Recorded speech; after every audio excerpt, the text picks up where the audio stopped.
madaxweynaha jamhuuriyadda federaalka Soomaaliya gudoomiyaha golaha shacabka wasiir ku-xigeenka wasaaradda gaashaandhigga guud ahaan golaha wasiirada ee halkan fadhiya ra'iisul wasaarihii hore ee jamhuuriyadda federaalka Soomaaliya taliyaasha ciidamada ee halkan fadhiya kuwa Soomaaliyeed iyo kuwa amisoomba safiirada beesha caalamka ee halkan nala fadhiya xildhibaanada labada gole jamhuuriyadda federaalka Soomaaliya agaasimaha guud ee wasaaradda gaashaandhigga taliyaashii hore ee ciidamada xoogga dalka Soomaaliyeed oo ayagana runtii maanta halkan nala fadhiya taliyaha kulliyadda Turkisom dhammaan saraakiisha abaanduulayaashii hore ciidanka xoogga dalka Soomaaliyeed oo ayaguna halkan nala fadhiya dhammaan saraakiisha saraakiil xigeenka alifleyda iyo dableyda ee meediyaha oo runtii ayagana halkan nala fadhiya guud ahaan marti sharafta qiimaha badan ee xafladan ka soo qayb gashay assalaamu calaykum waraxmatullaahi wabarakaatuh dhammaan hadal laguma soo koobi karo runtii hilmaa hadal kuma jiro taliya xigeenka ciidanka booliiska Soomaaliyeed iyo taliya xigeenka ciidanka xoogga dalka Soomaaliyeed walaalkay Janaraal Cabbaas Amiin Cali oo runtii aad iyo aad igu qiimo weyn mar kale assalaamu calaykum waraxmatullaahi wabarakaatuh salaan kadib mudana madaxweyne mudayaal marwooyin waxaa sharaf weyn inoo ah maantay inaad nagala soo qayb gashaan sanad guuradii 62 ee ka soo wareegatay aasaaskii ciidanka xoogga dalka Soomaaliyeed oo runtii aan ognahay ummadda Soomaaliyeed qiimaha iyo miisaanka ay ugu fadhiso ognahayna labadii sano aan soo dhaafnay in aan la xusin sabab la xiriira cudurka faafaha daran ee coronavirus awgiis maanta ayay inoo suurta gashay waxaa mahad iska leh Allah subhanahu wa ta'ala oo ay tahay 12 Abriil 2022 in ay noo suurta gasho inaan isugu nimaado sanad guurada 62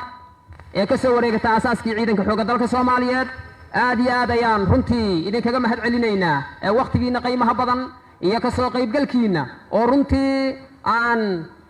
dhihi karno waxay noo tahay dhiirigelin waxay noo tahay muxuu ahaa ii sheegay in aan horu dhaqaajino howlihii adkaaya aan ku jirnay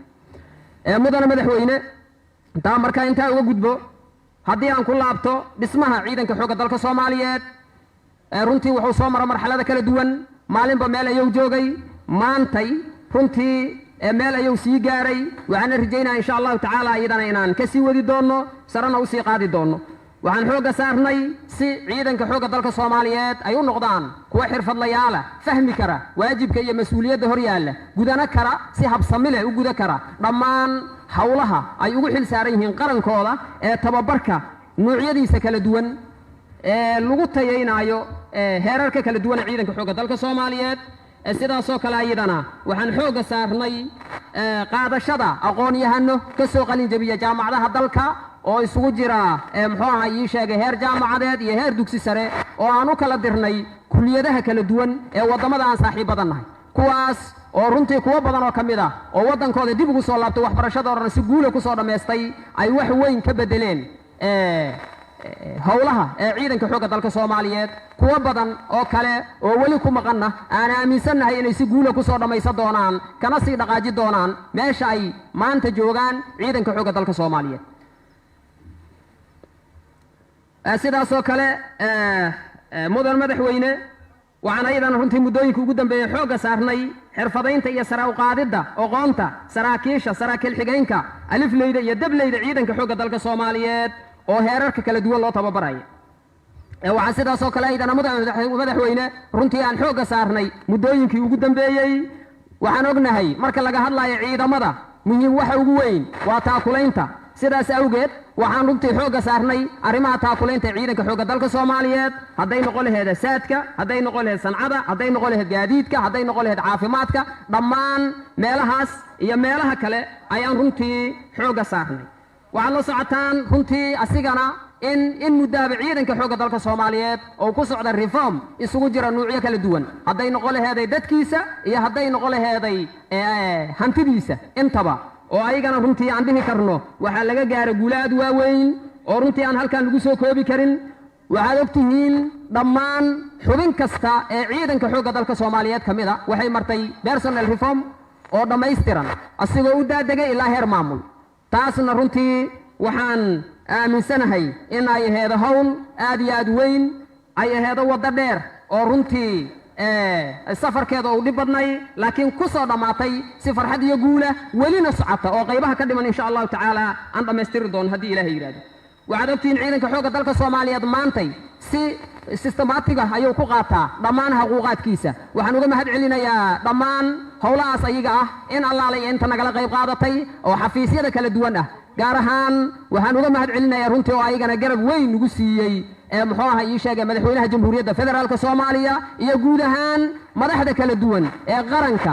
waxaa halkaan iiga muuqda wasiirka maaliyadda runtii oo la'aantii aanay noo qabsoomi lahayn hawsha ayada ah oo aan leeyahay aad iyo aad u mahadsan tahay iyo dhammaan shaqaalihii runtii arrintaas ka shaqaynayay oo aan aaminsanahay inay qayb weyn ka yihiin ee guulaha laga gaaro arrimaha reformka mudane madaxweyne sidaasoo kale intaa kaliya kuma eko waxaan ognahay inaan la dagaalamayno urur argagixiso oo caalami ah oo aan ognahay inay yihiin dhiig miirato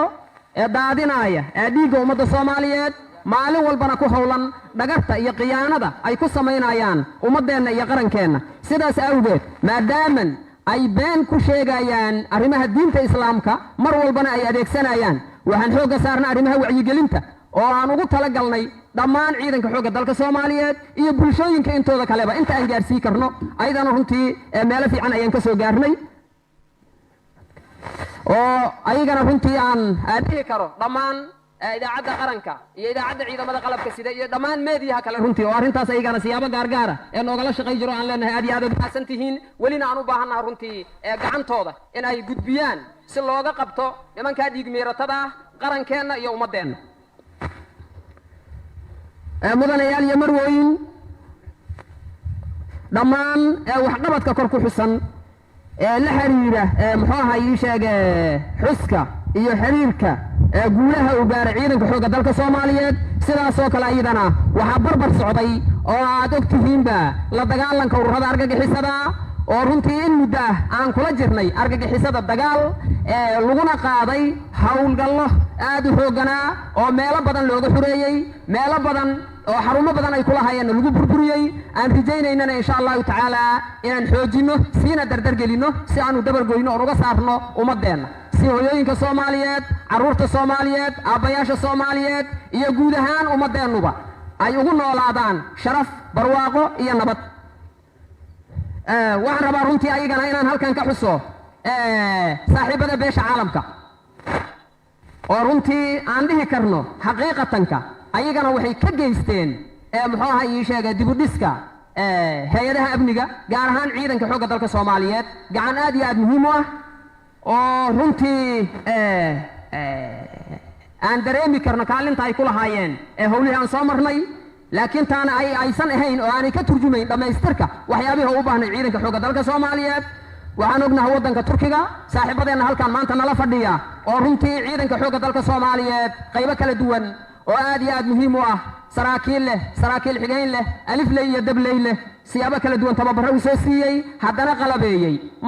agabkii ciidanku u baahnaa sidaasoo kale ayagana waxaad la socotaan saaxiibada Maraykanka oo ayagana runtii sidaasoo kale ayagana ciidanka xoogga dalka Soomaaliyeed gaar ahaan ciidanka danab ayagana runtii kaalin aad iyo aad muhiim ah ka geystay tababarkiisa qalabayntiisa iyo gacan goyntiisaba intaasba nagala qayb qaata runtii EUda oo runtii ayagana aan leenahay aad iyo aad u mahadsan tihiin ayagana runtii howlo badan nagala qayb qaatay waqti dhow inkastoo ay muxuu ahaa ii sheegay ay bilaabeen howlahaas laakiin haddana howlahoodu meel aad u fiican ay noo marayaan waxay qalabaynteedii kumbileedle ay dhammeeyeen 4 urur oo ka tirsan ciidanka xoogga dalka Soomaaliyeed 4 kalena hadda ay bilaabi doonaan mashaariic badan oo kale oo ay kamid yihiin dhismaha qaybaha ciidanka xoogga dalka Soomaaliyeedna ayagana way wadaan sidaasoo kale ayagana waxaan rabaa ayagana inoo mahad celiyo UK oo sidaasoo kale ayagana runtii ayaguna ciidanka xoogga dalka Soomaaliya gaar ahaan qaybta 6aad ka geystay taageero isugu jirta tababar iyo qalab intaaba isugu jirta iyo sidaas oo kale hay'ado kale ayagana oo si toos iyo si dadbanba noogala qayb qaatay dib u dhiska ciidanka sidii UNSOM, UNSOS, UNMAS iyo guud ahaan hay'adaha kale saaxiibadeena waxaan rabaa ayagana inaan halkaan aan uga mahad celiyo saaxiibadeena AMISOM oo runtii aan dhihi karno qofka bini'aadmiga waxa uu bixiyo waxa ugu qaalisan dhiigga waxay noo bixiyeen dhiigooda waxaan ognahay wiilal iyo gabdho ayaa halkaan uga dhintay oo iyagoo doonaya nabadda iyo horumarka Soomaaliya raadinayana in qaran Soomaaliyeed mar kale uu cagiisa ku istaago aad iyo aad ayaguna u mahadsan yihiin runtii wali waxaan hor yaalla saaxiibadeena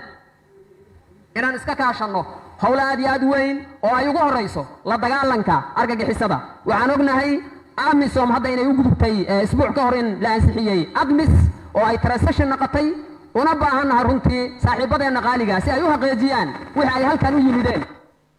taariikhdana ay u gasho wixii ay halkan ka qabteen oo aanay u gelin baalmadow waqtiga u haray in ay runtii xoogga nala saaraan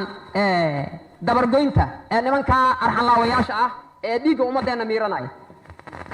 waxaan rabaa runtii inaan ayagana halkan aan uga jeediyo tacsi guud ahaan ciidanka xoogga dalka Soomaaliyeed saraakiil xigayn alifley iyo dabley intii ku geeriyootay inta ay la dagaalamayeen ururada argagixisada ah ee arxanlaawayaasha dhiig miiratada ah inta ay ka dulqaadayeen ummadooda iyo bulshadooda saaxiibadii nooga geeriyooda waxaan leenahay ilaahay ay idin naxariisto insha Allah ta'ala waxaan xaqiijin doonaa hadafkii aad u dhimateen ayaan xaqiijin doonaa kana mir dhal doonaa ilaahay hadduu ogolaado waxaan rabaa sidaas oo kale inaan uga faa'iideysto fursadan dhammaan ciidanka xoogga dalka Soomaaliyeed inaan halkan uga diro hambalyo ku aadan munaasabada ciida ee 12 Abriil